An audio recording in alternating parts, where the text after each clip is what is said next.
just look pale. What is different? Maybe it's my makeup that's a little different. Now that I don't really ever wear a lot of makeup, but I look pale.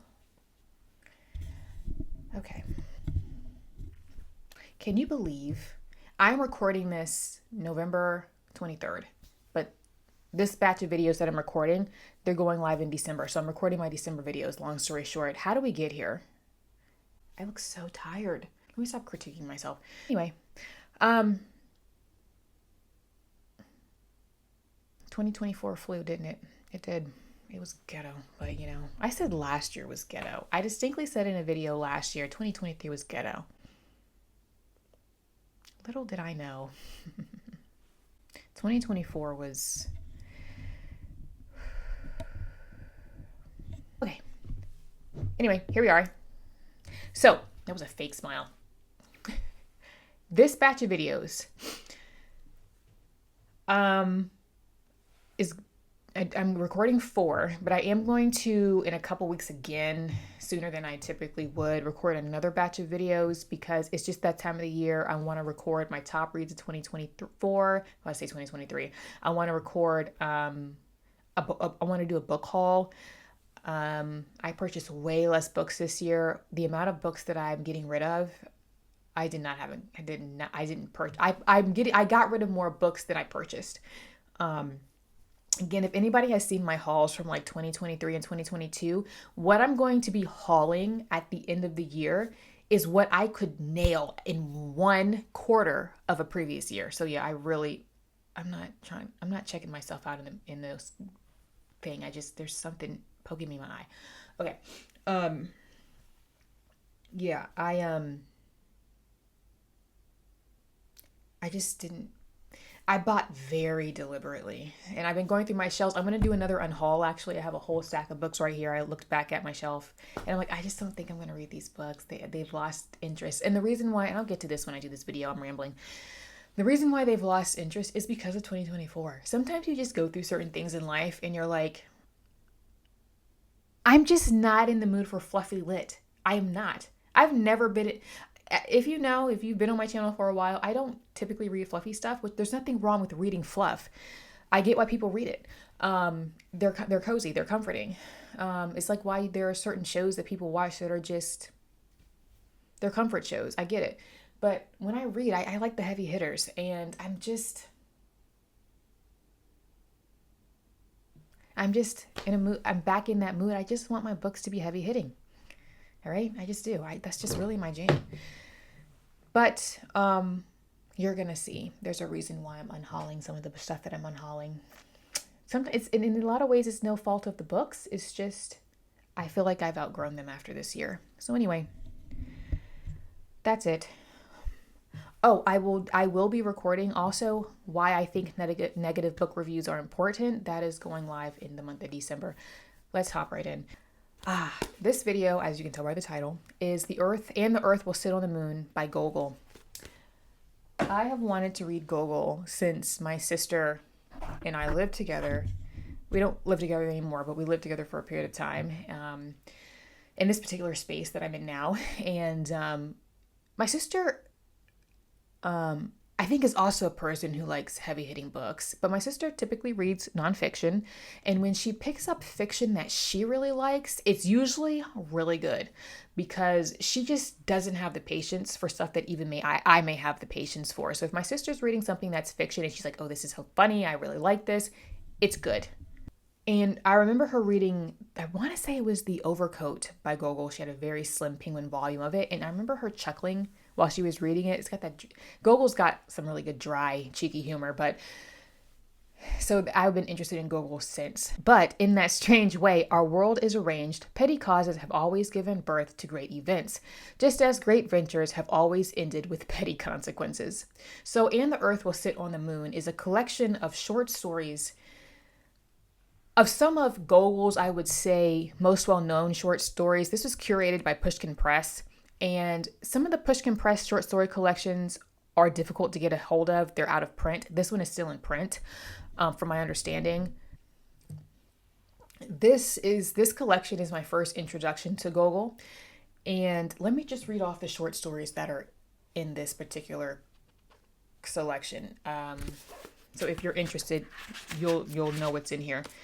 The Nose, Diary of a Madman, The Overcoat, Old World Landowners, The Carriage. So yes, this is my introduction to Gogol, and I find that short story collections, especially I think for Ukrainian Russian authors, is a really good way to dive into them. Since my Dostoevsky review, I get a lot of questions. Where's a good place to start with Dostoevsky? I say initially when it comes to any author, pick what is piquing your interest.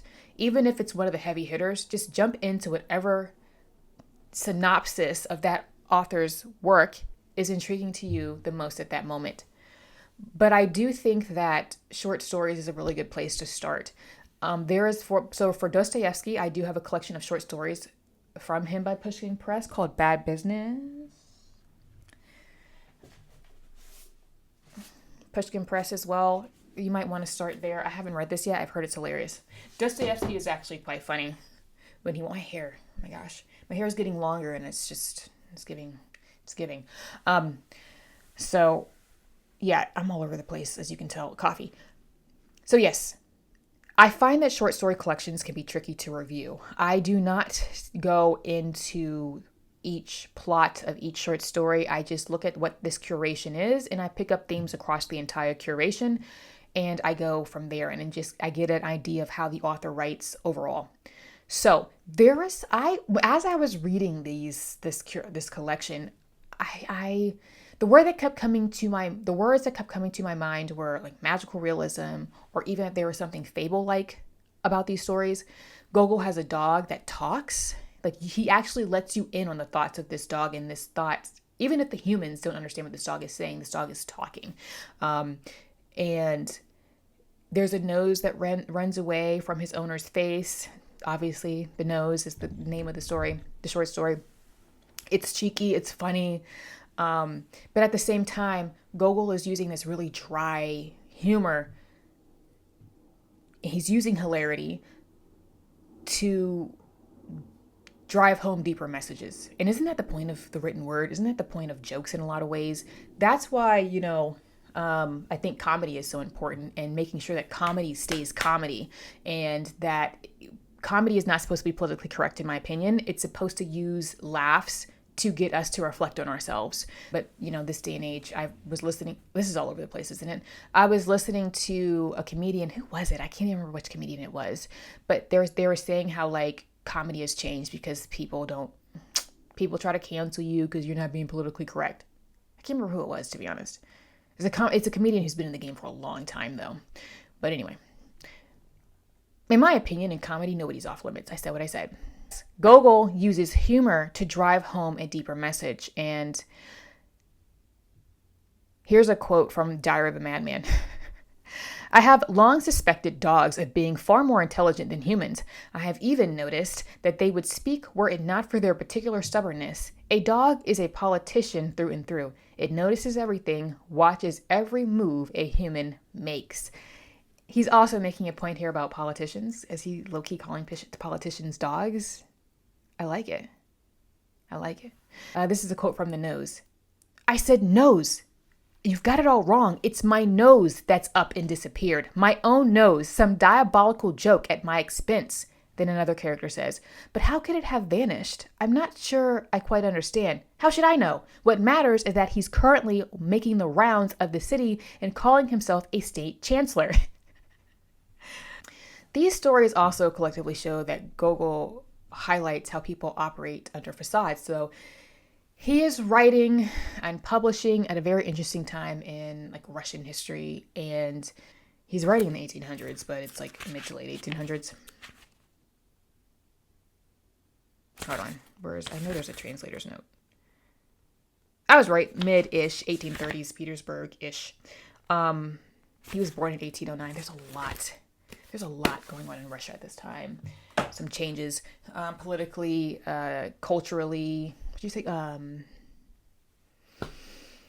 Socially. And it's not just affecting Russia, it's, Ukraine and its surrounding territories. But what was I trying to say? So this is a culture and a society at the time that there's a lot of hierarchy, there's a lot of rank. And Gogol is saying how, in a lot of these stories, how rank and hierarchy and this outward appearance of wealth can often times have nothing to do with a person's actual character. It's just a facade to mask some stuff that's typically pretty grimy underneath. What humanity there is in humankind, what ferocious, brutish lies concealed beneath refined manners and good breeding, and even, good Lord, within those whom society deems both noble and honest. That's from The Overcoat. Under that topic of how people use this outward facade, that wealth makes you a good person, education automatically makes you a good person or a better person or a smarter person. Are you kidding? I know people with all the degrees in the world and no common sense. I said what I said. I don't understand why people associate how many degrees you have with actual intelligence. And I am a firm believer that college is not meant for everybody. And I'm going to say it. When I have children and they grow up, or as they're growing up and, they're being nurtured, and you determine what is within each child's skill set and what they're passionate about, go to trade school. If you want to work with if you want to, what's your passion? Go there. 4-year institution and beyond is not for everybody. It's not. I know a lot of people with degrees and there's nothing going on behind those eyes. Okay. Anyway, I'm just ranting today, aren't I? But yes, this is a nice segue into another theme that Gogol discusses. And again, it's a branch off this conversation of rank and hierarchy, especially in Russia and Ukraine, that Gogol is in a Russia and Ukraine during this time period that Gogol is witnessing. And how society overlooks those who society will overlook those who it deems are not important because it's not fitting what that society is saying is important. Again, rank, hierarchy, wealth, status, education. But there will always be a circle of people for whom that which is insignificant in the eyes of others is already significant. Where imitation is so rife that everyone mocks and copies the person above him. Again, people wanting to fit in, people wanting to make themselves look more important than they actually are. Because again, they want to be accepted into what is the status quo. A creature had disappeared from view, a creature which nobody had protected, which nobody had cherished or found interesting. Again, in The Overcoat, the main character is poor and he doesn't have the status with his job or whatever.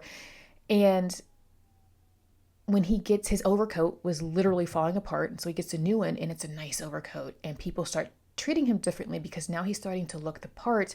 But then when something happens with this overcoat, he's forgotten again.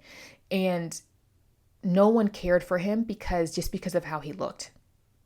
When really it's, what do we say? It's not what's outside that matters. It's what's inside. I've known people who are, you could call them average looking. And then when you get to know them, that's a beautiful person. And what's inside enhances the outward appearance. And then you meet people who are outwardly attractive and the inside is beautiful. And that's just a stunning creature to behold.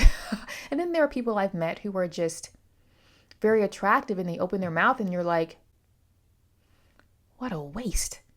Lastly, there is a bit of a nostalgia in these stories, particularly in the story Old World Landowners. Gogol is paying homage to a Ukraine and a Russia that he sees dwindling, and he is scoffing at these social climbers who forget where they come from once they make it. I was about to crack a joke at Jennifer Lopez, but I ain't gonna do it. Okay. All these things hold an ineffable charm for me. Perhaps I can no longer see them, and because we always hold dearest what we no longer have. At times their faces appear before me, even now, amidst the noise, the crowds, and the fashionable tailcoats, and then I fall straight into a kind of slumber, a daydream of things past. In fact, you could have told the story of their entire life from their wrinkles, the story of the serene, tranquil life led by the old, traditional, simple-hearted, yet wealthy families that have always stood in the stark contrast to those petty, upstart little Russian-born Sorry, what a rant. To tar makers and hucksters who descend on all the institutions of the state like a plague of locusts. Fleas from their very own countrymen fled St. Petersburg with petty foggers, and then, when they finally make their fortune, conceal their humble origins by grandly changing the end of their surnames to from O to Ov. Like, my guy, Gogol. Yes, I love a good rant. I love people who are just, they're going to say the thing and they don't care. I love people who are just unapologetic. Anyway, that's pretty much it. I love this little collection. I really enjoyed it. I chuckled quite a bit. Again, this is kind of just like a little synopsis of what I kind of gathered in the midst of these short stories, but it was a really nice introduction to Gogol, and I do plan to read more of him. The next time I pick up a Gogol, it'll be Dead Souls. It's a novel, but it was unfinished. I believe he passed away before it was completed, but Gogol unfortunately didn't live a very long life, but he had a lot going on. But what a gem. What a gem in the world of literature, especially Ukrainian Russian literature, which is one of my favorites anyway. But I do plan to read Dead Souls, and I just enjoyed it. I gave it a 4 out of 5, but anyway, there's that. Please, have you read Gogol? Have you read this little collection? Or I know he has other short stories, so please let me know your favorites down below. Also, feel free to like, subscribe if you feel so inclined. Also, feel free to follow me on Instagram, where I get up to my bookish shenanigans.